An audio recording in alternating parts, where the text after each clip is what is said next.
Hello guys, இன்றைக்கி one part sambar rice தான் பார்க்க போகிறோம். ஸோ இன்றைக்கி வந்து பார்த்திங்கன்னா இருந்த வெஜிடபிள்ஸ் வச்சு தான் செஞ்சுருக்கேன். நீங்கள் என்ன வெஜிடபிள் வேணாலும் ஆட் பண்ணிக்கலாம். இதுக்கு வந்து ஒரு கிளாஸ் வந்து சாப்பாடு அரிசி ஆட் பண்ணிக்கலாம். அதுக்கு அரை கிளாஸ் பருப்பு. இப்போ இதை நல்லா வாஷ் பண்ணி அரை மணி நேரம் ஊற வச்சுக்கலாம். அப்புறம் ஒரு நெல்லிக்காய் சைஸ் அளவுக்கு புளியை வந்து ஊற வச்சுக்கலாம்.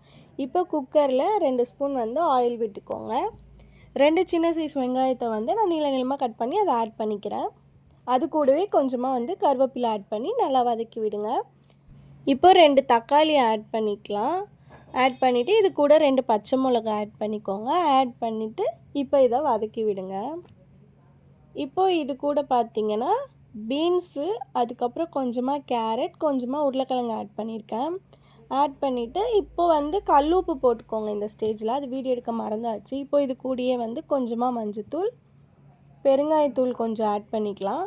அதுக்கப்புறம் சாம்பார் பொடி வந்து 2 ஸ்பூன் ஆட் பண்ணியிருக்கேன். உங்களுக்கு தேவையான அளவுக்கு ஆட் பண்ணிக்கோங்க. ஆட் பண்ணிவிட்டு இதை நல்லா வந்து கலரி விடுங்க. கலந்துட்டு புளிக்கரைசலை ஆட் பண்ணிக்கலாம்.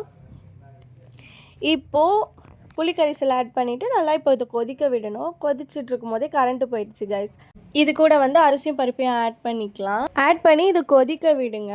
கொதிச்சிட்ருக்கும் போது கரண்ட் வந்துருச்சு. அப்புறம் இப்போ இதை விசில் வந்து 5 விசில் வச்சு நான் எடுத்திருக்கேன். இப்போ தாளிப்புக்காக ஒரு ஸ்பூன் ஆயில், ஒரு ஸ்பூன் வந்து கீ விட்டுக்கோங்க. கொஞ்சமாக வந்து கடுகு போட்டுக்கோங்க, ஜீரகம், அதுக்கப்புறம் கருவேப்பிலை, 3 காஞ்ச மிளகா, அப்புறம் பெருங்காயத்தூள் ஆட் பண்ணிக்கலாம். ஆட் பண்ணிவிட்டு இதை அப்படியே கொட்டிட்டு அதில் கலரி விட்டுடலாம். மார்னிங் லேட்டாக எழுந்து லன்ச் ப்ரிப்பேர் பண்ணணும்னு யோசிச்சிங்கன்னா இதை சூஸ் பண்ணுங்கள். சீக்கிரமாகவே முடிஞ்சிடும். பிடிச்சிருந்தா லைக் பண்ணுங்கள், மறக்காமல் சப்ஸ்கிரைப் பண்ணிக்கோங்க. தேங்க்யூ.